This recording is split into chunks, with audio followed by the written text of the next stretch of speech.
Mid-90s, Appalachia. They said the Greenbrier bunker was history, declassified, empty, just another Cold War relic under a rich man's resort. But on a night patrol, we found a hidden steel door behind the cooling plant, humming like it had lungs. Inside wasn't dust and cobwebs. It was bones, desperate drawings on concrete walls, and signs the experiments never stopped. The government swore it was shut down, but we learned the hard way some things buried don't stay dead. So before we continue, please make sure to like and subscribe to support the channel, and comment down below where you're watching from. Thanks. We were on a nothing mission.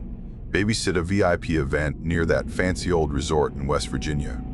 The one with the white pillars, a golf course, and money baked into the carpet. Appalachia wrapped around it like a sleeping dog. Hills on hills. Pines, wet leaves, stone walls the size of trucks. Fall air thin as a blade. Our platoon drew the boring lane. Perimeter checks, eyes on the service roads, keep drunks out and curious folks from slipping through. The other squads pulled security at the main drive. We got the backside, the cooling plant, dumpsters, maintenance sheds, the ugly parts where money doesn't go. The LT was a butter bar and looked it. He kept folding the map like it would tell him a secret. Top let him. Top had been wearing stripes since I was in middle school. He knew when a new officer needed to think he was in charge. We were 8 bodies, me, Cruz, Waz, Haynes, Doc, Finch on the radio, LT and Top. We slept in a hardback tent on a patch of gravel and smelled like wet nylon and old coffee. We ate MREs and argued about the best candy inside. Cruz swore by the pound cake. Waz stole the little bottle of hot sauce and guarded it like it was gold. Nights were quiet, the kind that stick to your teeth. You'd hear the wind comb the pines and think you heard voices. Then you'd laugh it off and stomp your feet, and the cold would climb right back up your legs. The resort looked like a postcard from outside. You could see folks in clean coats going in and out. There were lights and music and money sounds. We stayed on the dark edge. My boots kept finding the same slick rock on the service road. I could walk that loop with my eyes closed after a couple days. I didn't know much about the place's history then, just rumors. Old guys told me if you dug under that hotel, you'd find a secret from the Cold War.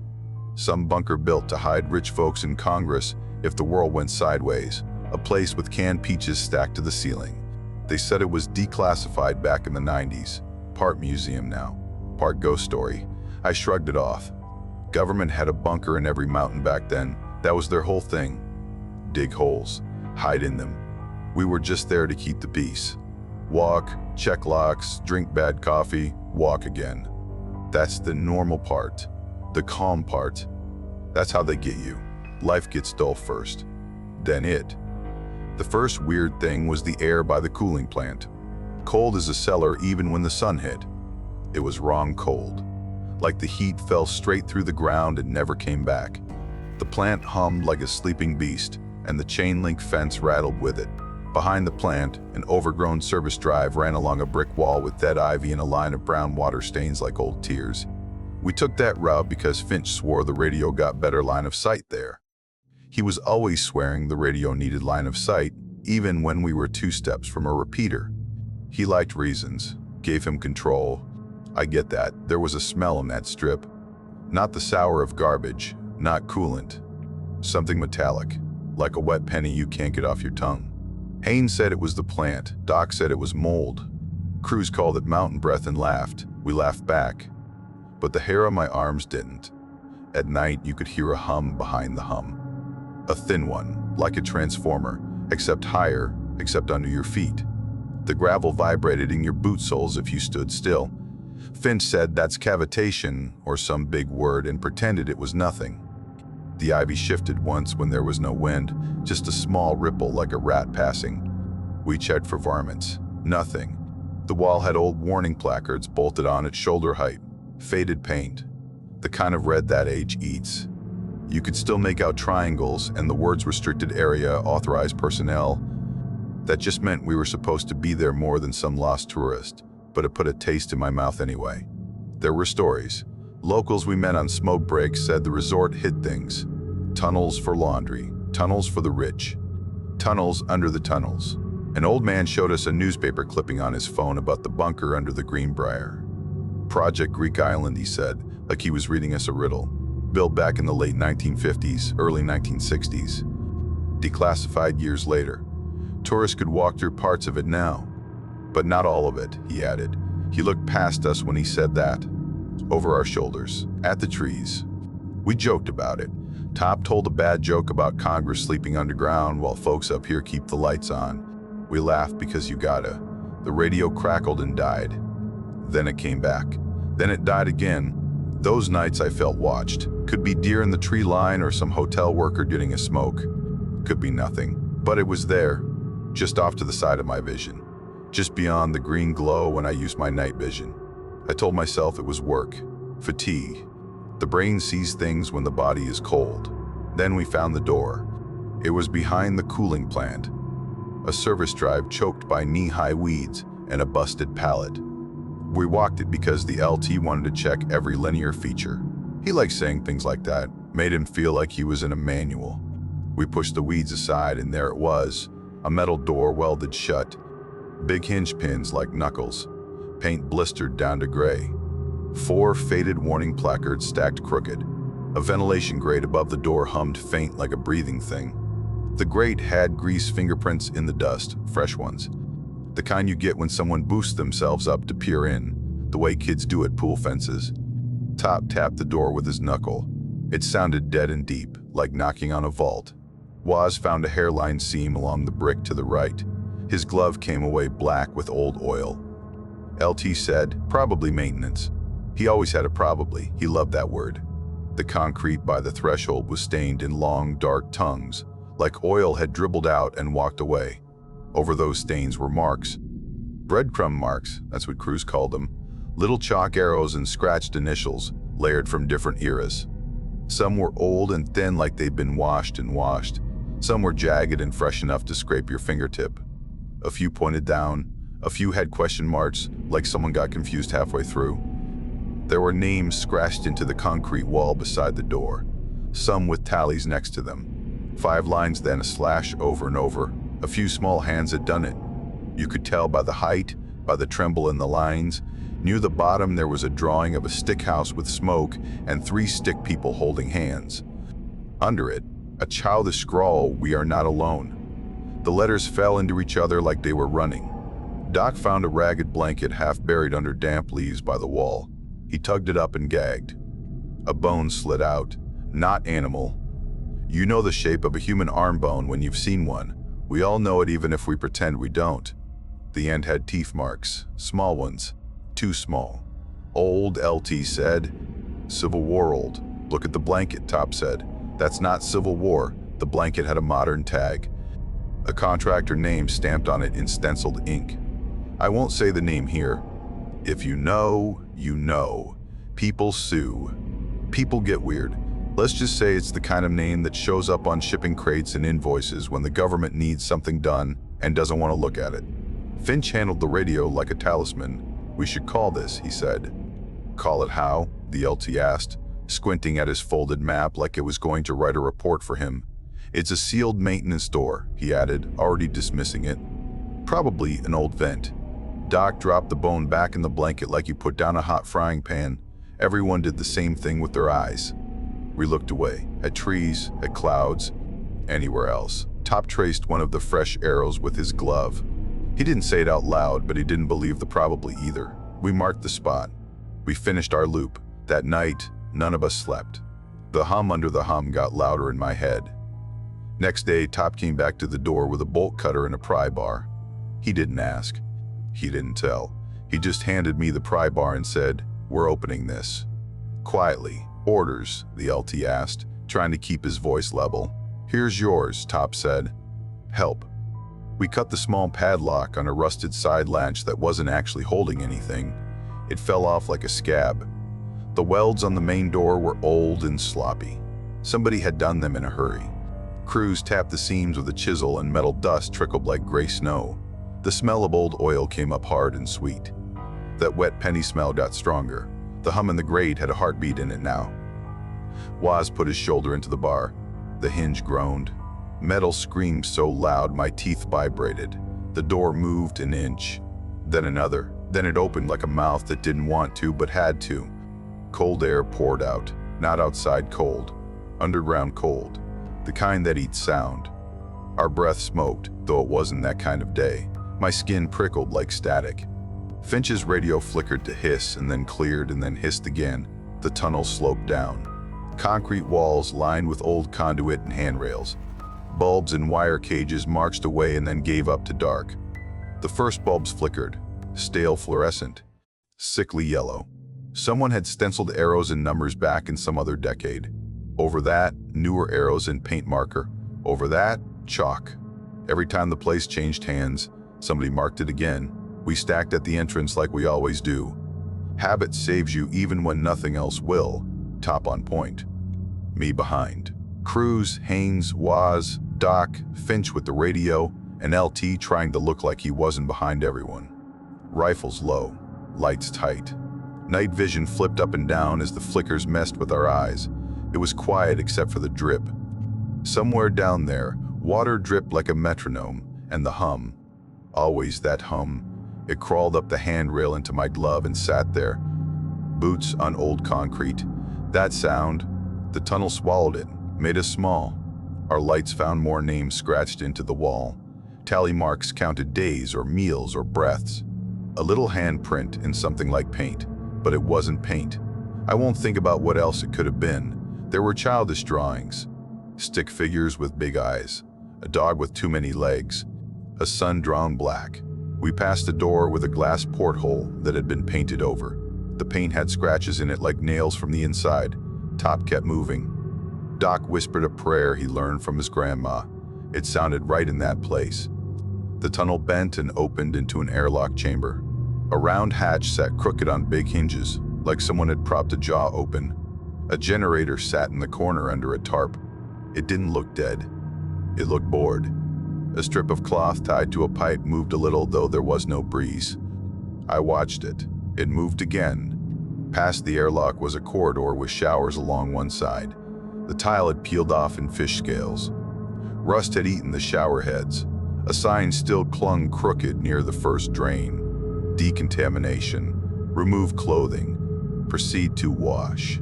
In the drain was hair that wasn't from a single person. Colors mixed. Lengths mixed. A tangle from years. The place felt used. Not museum used. Not, here's a guide with a flashlight used. Recently used. That was the part that bit. In the dorm wing we found bunks flipped and a calendar tacked to a post. The month was torn halfway. The year was blurred by damp. A child's wooden toy sat under a bunk leg and had a dent where the wood was trapped. Someone had stepped on it in a hurry. There were personal things. Toothbrushes, coffee mugs with logos from contractors you see on trucks and pallets. One mug had a lipstick ring ghosting the rim. I pocketed a spoon stamped with a contractor's name. A part of me hates that I did. Another part keeps it wrapped in a sock to this day. You collect proof when you know nobody will believe you. In the clinic, we found trays still set. Bone fragments like small moons. Surgical lights hung dead over a table with straps and dark stains. On the wall, hand-drawn diagrams showed people sketched in profile. Lines pointed to lungs and eyes and something they called the border. Numbers circled in thick marker, protocols chalked up like a football game. Over it all, a sentence in heavy hand, test subject exposure schedule revised. Some of the racks of old radio gear were ancient. Tubes and dials. Over those, someone had wired newer guts torn from laptops and battery packs. Wires ran sloppy like vines. The analog had 10 lives. It would sing in a storm. It made me think of stubborn men who never quit a job even if the world ended. We found a safe under the desk, locked. LT said we were not breaking into a government safe. Top told him to stand in the hall if the sight of it bothered him. The storage room was worse. Crates stacked in rows, marked with codes and numbers like the government loves. Some had been pried with crowbars. Inside were glass jars with cloudy sludge. Some had little flecks that moved when you bumped them. Could have been sediment. Could have been something else. There were homemade restraints. Leather belts with holes drilled by a shaky hand. A chair with gouges where someone's fingers had torn at the wood while they were held down. Then we found the dead-end chamber, stripped bare. stained with things I won't name. The walls were wallpapered with paper taped over tape, drawings and scrawlings layered deep as lichen. A child's looped letters next to lab cursive, next to a jagged felt tip that had pressed until the tip split. They said, "We were told we were safe." They promised. "It burns you from the inside. Stay away from the hum. Under the floor, it lives." Experiments did not stop. A date scrawled years after the bunker was supposed to have been decommissioned. A folded page tucked behind one of the drawings listed something like a roster. Next to each name, a number. Next to each number, a date. Many of those dates were after the year 1992. After declassification, Doc said. He said it like a man cursing. "Black Ops," Woz whispered. Or someone worse. Finch's radio whispered then. It didn't squawk. It didn't pop. It whispered. A child's voice. Or an old woman's. "Are you here to turn off the hum?" it asked. Finch went white. He shook the radio like that would make a ghost fall out. "We should have left then. We should have backed out and welded the door shut with our own blood. But you don't, do you? You go one room more, you go one step deeper." We found the observation suite. One-way glass looked down on the clinic and the dead-end room. On the other side, chairs faced the glass. Chalkboard full of scribble. A wall of push-button intercoms, outdated but still mean. The safe sat in the corner. In front of the glass, a stack of folders had fallen sideways, paper bands aged brown. Haynes slid one open. It was full of photos. Arms with rashes that looked like maps. Eyes clouded white. Teeth that weren't right anymore. "Close it," Top said, and his voice had no room left. We heard a footstep outside. The kind where someone thinks they're quiet but they're in boots. That sound gone soft. We froze. That's the word. Froze. Froze. Then Top moved like he always moves. Right to the door. Hand signal. Woz took left. I took right. LT forgot how to breathe. Cruz had the hull squared before the thought finished forming. "Identify yourself," Top said. Calm like he was ordering coffee. Silence back. Then a breath. Then a scraping sound like a boot on concrete finding purchase. Then the faintest chuckle. The hair stood up along my arms. I pictured a janitor. I pictured a homeless guy. I prayed for normal danger.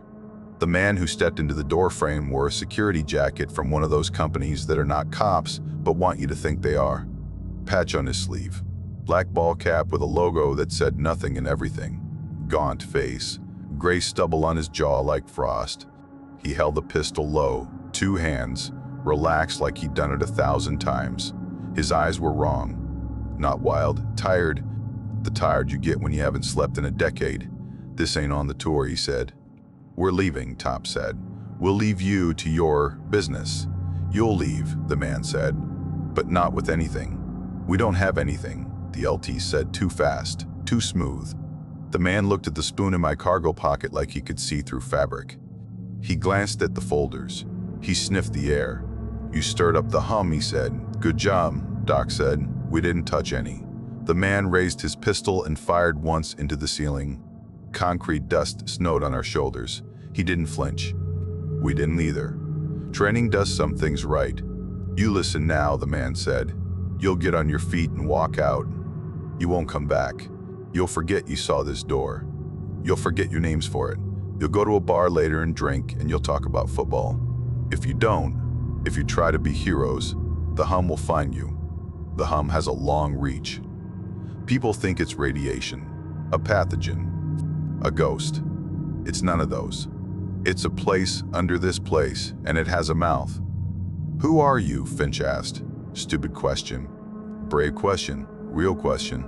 "Me?" The man smiled without showing teeth. "I'm the guy who keeps the door shut." Something thumped down the hall behind him. Not a footfall. A thump like a hand with too many fingers slapping concrete. The man flinched then. We all felt it. The hum rose. Our ribs hummed. The man's pupils blew wide and then pinpricked. "You brought it," he said. He wasn't talking to us now. He lifted the pistol and angled it down the hall. "Back," he told something we couldn't see. Then to us, "You hear me? Out. Now." Top did the math. He nodded at me. I knew the math too. The man was telling the truth about one thing. Something was moving down that hall. You could see it in the way the shadows didn't line up with the lights. You could see it in the way the water drips missed beats. We began to back out, slow. The man stepped into the hall and made a sound with his mouth like a dog trainer's clicker. He fired twice into the dark. The muzzle flash showed a wall that was closer than the hall could be. That's the best way I can say it. Like the space got shorter while we watched. Like the concrete had learned to breathe in. Something showed itself in our night vision for half a second. A shape as thin as a shadow but with edges that could cut. No face, just a suggestion where a face should be. Teeth in the wrong place. Long hands that didn't match when you counted the fingers. It looked like someone's memory of a person, if the memory got left out in a storm. Haynes whispered a prayer. The thing cocked its head like a crow and whispered the same one back in Haynes' own voice. We started moving faster after that. We didn't run. We moved in that fast walk you do when the ground is bad and your body wants to sprint and your brain remembers broken ankles. The tunnel's lights flickered. The hum grew. The ventilation grate's whine fell into a lower note like a big man exhaling. We passed the decon showers. The hair in the drain wasn't in the same shape anymore. It had formed little ropes like a nest. Things like insects skittered in it, but it was the wrong season for bugs down there. The one-way glass in the observation room caught my face, and for a second I saw someone else wearing my expression, but he had too many tally marks scraped into his jaw. Finch's radio spat out words, not ours. A little voice counting to 5 and then stopping, over and over. 1, 2, 3, 4, 5. Stop. 1, 2, 3, 4, 5. Stop, Cruz said. Make it shut up. Finch tried. The radio wasn't his anymore. The man in the security jacket reappeared at our 6. He had blood on his sleeve that he didn't look at. Don't stop, he said. If you stop, it puts a hand in you and it never lets go. What is it? The LT finally asked. He sounded like a kid. A place that learned to be hungry, the man said. It started with the damn bunkers. They dug. They made a room under the room under the room, light-proof and soundproof and hope-proof. Later they brought people in to test things. Agents, sprays, light doses. You know the drill. Continuity my ass. But sometimes the worst thing ain't the thing you think. Sometimes the walls you build start listening. They pick up the prayers, the screams, the rules. They get full. They want more. That's not a thing, Waz said, like he could make it not a thing by saying so. Tell it that, the man said. We reached the airlock. The hatch we'd nudged open earlier was wider now, like someone had pushed from the inside. The strip of cloth tied to the pipe wasn't there. The air pressed on us like a hand. Doc wheezed. Haynes coughed something up that looked like a thread. Where are the others? I asked. The man didn't answer. Something scrabbled inside the wall. The concrete ticked like it had cooling metal in it. Orders came over Finch's radio then. Real voice. Our higher. Calm as a menu. Secure and report, it said. Do not remove material. Do not enter. Establish a cordon and wait for. The voice cut off like someone pressed a pillow on its face. Then the child's counting came back. 1, 2, 3, 4, 5. Stop. Then a new voice. Ours. Mine, I think. Older. Tired. It's under the floor, it said. It follows you. Top kept us moving. His hand never left the handrail. He kept his eyes on the door we came in. The welded lip. The way out. He didn't look at his watch. He knew time ran weird in places like this. We hit the last bend. The service door waited ahead like a hole punched in gray. Light around it low and weak. That last stretch felt longer than it had on the way in. I swear we walked it twice. The floor pitched downhill, then up. The walls tightened. The hum pressed on my teeth. Something touched the back of my neck with a hand that wasn't a hand. My vision filled with images, not mine. A little girl drawing a sun with a black crayon because the yellow wouldn't come out of the wrapper. A man signing a form without reading it because the coffee was cold and the day was long. A scientist drawing circles around numbers while a generator hiccuped and the lights rolled. It stuffed those in me like food. It wanted me to be heavy. It wanted to keep me. Haynes stopped. Just stopped. Just. He leaned one palm on the wall and his fingers dug lines like the concrete was soft bread. I can't, he said. I hear them. Top grabbed him by the collar and yanked him forward. "You can," he said. "You will." Then the hum rose to the edge of hearing and snapped down into silence, a silence so complete it roared. The fluorescents all went dead in a whisper. Our rifle lights carved tunnels in the dark that felt like meat. That's when we heard it speak proper. Not through radio, not through pipes, through the floor. They said we were safe. It said in all the voices that had ever been said in that place. They promised. It burns you from the inside. It ate the words from the walls and fed them to us. It fed us the old promises and the new lies. It fed us the taste of coffee from mugs that had lost their handles. It fed us the feel of cold straps across wrists. It fed us the breath of people who had coughed and coughed and coughed until nothing came out but numbers. The man in the security jacket slammed his palm against the concrete like he was swatting a fly. He whispered a word you only hear in churches. He put the pistol to his own temple for a second like he was measuring something, then took it away. Not yet, he told himself. Not yet. We reached the door. We could see daylight through the seam. Finch and Waz shoved. The door groaned. The seam widened. Something moved in that seam, like fingers in reverse, reaching in instead of out. Top jammed the pry bar and threw his weight. I put my shoulder into his back. Cruz swore in Spanish. Doc wheezed again. The door belched air like a dying thing. Then it opened enough to take one man. Top shoved Haynes through first, then Finch, then Doc. LT stood breathing fast, eyes pinging like a trapped animal. He said, "We can't leave it like this. We need to secure evidence. We need to lock it down. We need to..." Something laid its face on the back of his neck and breathed in, and the LT went quiet. He stepped away from the door like a sleepwalker and smiled at nothing. "LT," I said. Top didn't look. He grabbed Cruz by the plate carrier and threw him through the gap. "Go," he said to me. I shook my head. Top bared his teeth. "That's an order. I went through with the same guilt you feel when you jump from a burning building and you know there are people behind you who won't make it." The concrete outside looked holy. The weeds smelled like a church.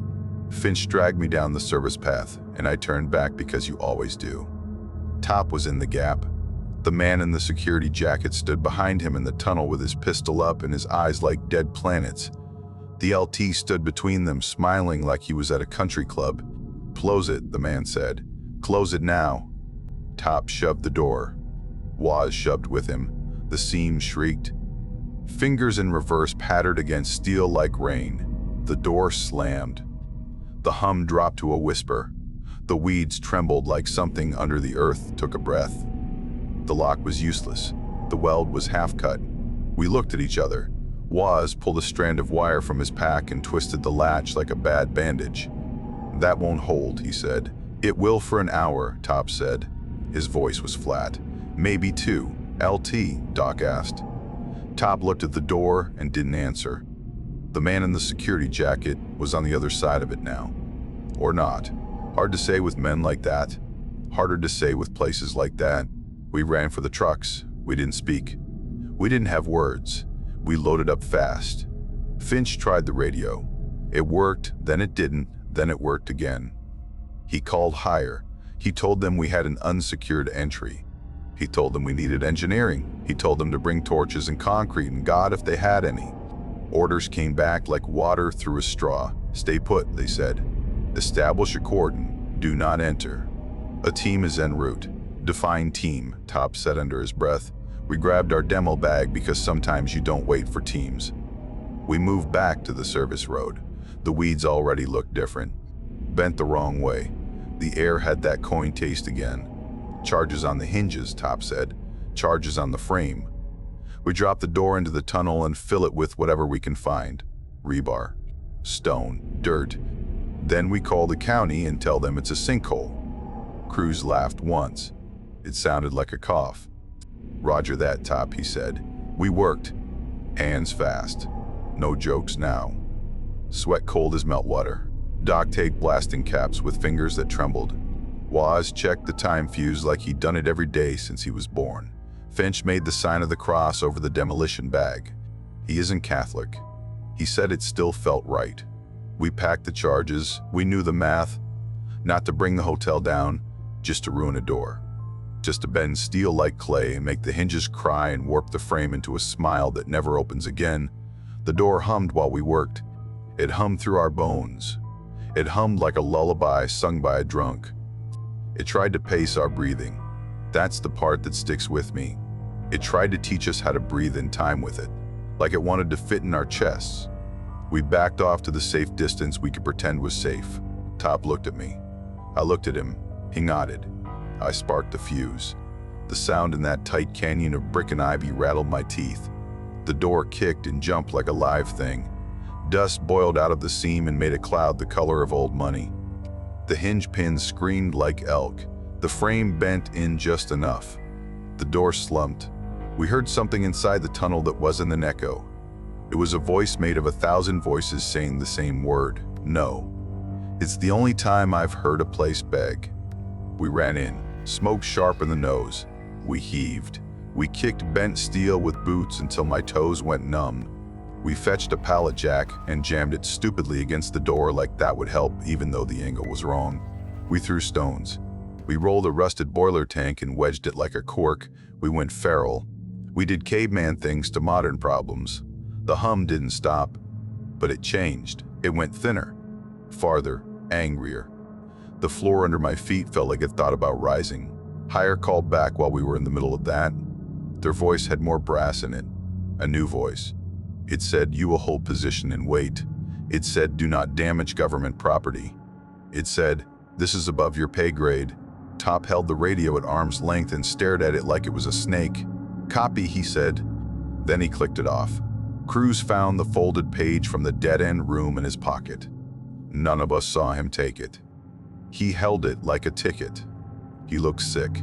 It's got dates, he said. Years and years, after 92, after they told the world it was a museum. Put it away, Top said. Put it somewhere nobody will find it. We stood and breathed and shook. The door sat wrecked and angry. The scene bled dust in a thin line that made the sunlight look fat. The weeds stopped moving. The coin taste stayed. Then the LT came around the corner of the building, not from the tunnel, from the far side, walking calm, smoothing his hair with one hand. He smiled a polite smile like he was late for lunch. We froze. Lieutenant, Doc said, because he's the kind of man who still believes you can call someone back to you with their name. The LT blinked slow. He looked at us like we were strangers. He glanced at the ruined door. He tilted his head. For a second, his shadow on the brick didn't match his body. It lagged. It had an extra finger. Stand down, he said. The voice had his tone, and someone else's. A darker note under it, like a second throat. Higher is on the way. We'll brief them properly. Top lifted his rifle half an inch. He didn't aim. He didn't not aim. The LT smile got wider. He showed too many teeth. They were all his teeth. And they weren't. We can fix this, he said. We can make it safe. We can do it better this time. We learned. We revised the schedule. My stomach turned. That line was chalked on a wall inside. It was on the board above the one-way glass. The LT had chalked us behind one ear that wasn't there before. Who are you? I asked, stupid and brave at the same time. I already knew. The LT looked at me like I'd told a joke he didn't get. He took a step. The ground under his boot dented like bread dough. The weeds leaned toward him. Top moved between us without thinking. He set the barrel of his rifle at the LT's chest without raising it. They stood like that. Two men who wanted to live. One of them a man. One of them a room that learned how to wear a man. Don't, Top said softly. Please don't. The LT's smile faltered. The thing inside him heard the pleas and liked it. It leaned forward. It wanted to be asked. I saw a dozen handprints inside his eyes. Little, big, old, new, stacked like fossils. Then the man in the security jacket stepped out of the weeds behind the LT and hit him across the back of the head with the butt of his pistol hard enough to lay a horse down. The LT folded like laundry. The man stood over him, breathing hard. Blood from the pistol's slide ran down his wrist and dripped onto the gravel. He looked at us, at the door, at the sky. He looked like hell. Bury it, he said. Bury the door. Bury the road. Bury your mouths. He pointed the pistol at his own head again, and this time he meant it. Wait, Top said, taking a step. Too late, the man said. He clicked the trigger. No bang. Just a click. He laughed then. It sounded like it hurt. He threw the pistol down like it had betrayed him. He turned and ran toward the trees with a sprinter's legs. The shadows swallowed him like water. We never saw him again. They showed up about 2 hours later. Clean suits, work boots, trucks with no plates, quiet engineers, contractor logos you can't Google, torches, saws, big rolls of felt that smelled like graves. They looked at our charges, looked at the door, looked at the LT who woke up just in time to call it a misunderstanding and say we'd overstepped. Maybe he forgot the extra finger in his shadow. Maybe he chose to. Top stood in front of the door like a dog guarding a kid. A suit asked for a statement. Top said, "Weld failed. We secured it." The suit waited for more. Top gave him nothing. Concrete trucks came after dark. No permits. Only their lights. They poured a cap over the door until the weeds were gone and the wall looked new. Smoothed it, stamped it, walked it like a grave. The hum faded but didn't die. They took our phones. Never returned them. Took 2 notebooks. Missed the folded page in Cruz's boot. The LT transferred a week later. Clean uniform, clean smile. Months after, I saw him on another post. He shook my hand like a politician. Shadow fine, eyes wrong. Doc got out the next year, married. Rosary on the nightstand. Damp days gave him a cough. Sometimes he counted to 5 in his sleep and stopped. Haynes found a church. Lights candles daily. Palms have pale ridges now, like old rope burns. Waz buys old radios from flea markets, opens them, looks at the tubes, closes them again, says some things are safest broken. 2 winters back, Cruz mailed me a package. No return. Inside, the roster page with dates long after the place was declassified, plus a kid's drawing. 3 stick figures in front of a long rectangle. Under it, we are not alone. I sent the page back. Not brave, just uncarrying it. I kept the spoon, contractor stamp on the handle. Lives in my sock drawer wrapped in an oily bandana. Every Sunday I think about throwing it in a river. I don't. Proof sticks to you. Years later in a federal building, I saw a suit with that contractor badge. He carried a mug with the same logo as the ones in the bunker. Not the same mug. Close enough. He smiled past me and took an elevator that went down as well as up. That night I dreamed of the service road. Ivy sliding aside, fresh concrete, smooth as new teeth, a hairline seam anyway, like a smile. Folks say the Greenbrier bunker is history. A tour, a cute story from the Cold War. Built to keep Congress breathing if the sky fell, declassified in the early 1990s. True enough. Also not the whole of it. Sometimes I tell this by a fire, boots up, no big words, just the parts that matter. A door behind a cooling plant where the air ran wrong cold, tally marks on concrete at kid height, bones under a blanket with small bites, a place under that place that learned to be hungry. We closed the door, that's the truth. I won't swear it stayed closed. If you ever walk that back road, keep moving. Don't stand in the cold patch, don't lean on the wall. Don't follow chalk arrows. If you find a spoon stamped with a contractor name, leave it. If your radio whispers a child counting to 5 and stopping, smash it and scatter the pieces. They said we were safe. They stamped it on steel and paper, welded it into doors. Welds fail. Why tell it if I want it buried? Because buried things breathe. Because if I keep it alone in my head, it gets loud. Because maybe there's still a man in a security jacket somewhere, holding a door with his back, running out of tricks. Because if you're on a cold shift and hear a hum, you'll remember some doors open both ways. There's a hill above the resort. At night, it's all white pillars and easy money sounds. Pretty enough to lie to you. I stood there once with bad coffee. It tasted like pennies. The wind carried a hum that could have been a generator, could have been the ground. I finished the cup. Soldiers finish things. That's the story. Short as I can make it and still true. If you're smart, you'll forget it by morning. If you can't, and you wake to counting on a dead radio, put your boots on and walk. When you feel the hum, don't stop. That's the rule. And if you see a welded door with fresh fingerprints on the grate above it, turn around, run. So that's the end of our video. If you made it this far, make sure to hit like and subscribe. It really helps the channel and it's free. And if you want more terrifying encounters like this one, check out the other videos on screen right now. Thanks for watching and stay safe out there. See you soon.